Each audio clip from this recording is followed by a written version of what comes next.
For decades, the Fokker 50 has been a workhorse of regional flights, zipping passengers and cargo across East Africa's rugged terrains.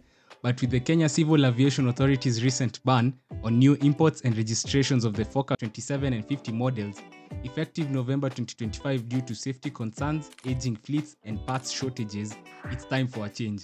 This shift isn't just about compliance, it's an opportunity to modernize, boost efficiency, and enhance safety. Today, we'll dive into the top potential replacements shaking up Kenya's skies, including the revived Dornier 328. Let's take off. The Fokker 50, a twin turboprop built in the late 1980s, excels in short takeoff and landing ops, perfect for Kenya's bush strips. But at 30 years old, challenges mount: rare parts, higher maintenance, and safety risks from incidents like the 2014 Skyward crash in Nairobi. The ban accelerates a fleet refresh aligning with ICAO standards and Vision 2030. Replacements must match its 50-seat capacity, rugged reliability, and affordability, while adding modern perks like better fuel economy and lower emissions. Enter the contenders. Leading the pack is the ATR 72, a Franco-Italian turboprop from ATR, already making waves in Kenya, with operators like Renegade Air adding ATR 42 and 72 models to their fleets. Why? It's a direct upgrade, similar STOL capacities for those tricky airstrips, but with 30% better fuel efficiency and modern avionics for safer flights. Next up, the Havilland Canada-8 Q400, a Canadian powerhouse already in use by Kenyan operators like SafariLink. This beast replaces Fokker 50s worldwide, as seen with Air Iceland swapping their Fokker 50s for 3 Q400s for more capacity and speed. For Kenya, it's a winner. Faster flights, cut travel times on routes like Nairobi to Kisumu, excellent noise reduction for eco-sensitive areas, and robust for high altitudes. Higher reliability, it has a 99% dispatch rate, versatile for both passenger or freight configurations. Reviving a classic, the Dornier 328.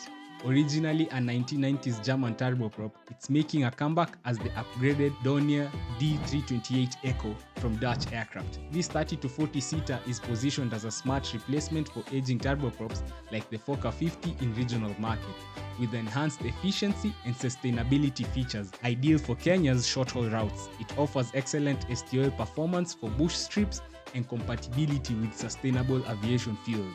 Cost-effective operations, higher cruise speed up to 324 knots, and a modern redesign reducing emissions by up to 30%.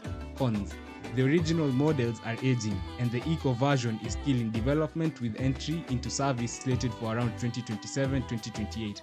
For East African operators seeking a bridge to greener aviation, this could be a game changer. For smaller operations, the Cessna Grand Caravan EX steps in.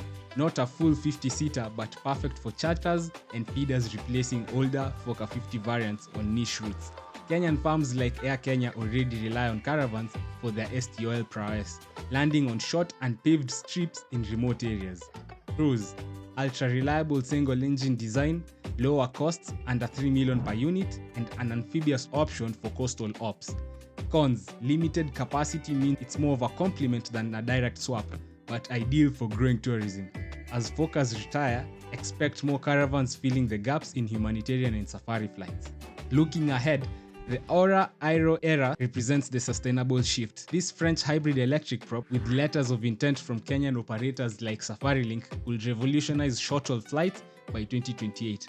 Pros: drastic fuel savings, quieter ops for wildlife areas, and alignment with global green regs. Cons: still in development with higher initial tech costs and limited range initially. But for Kenya's ecotourism push, it's a game changer, potentially replacing Fokkers on low-volume routes while cutting carbon footprints. As Kenya faces out the Fokker 50, these replacements, from the ATR's efficiency to the Dornier 328's revival, promise safer, greener, and more efficient skies. The future is bright. Stay tuned for more updates.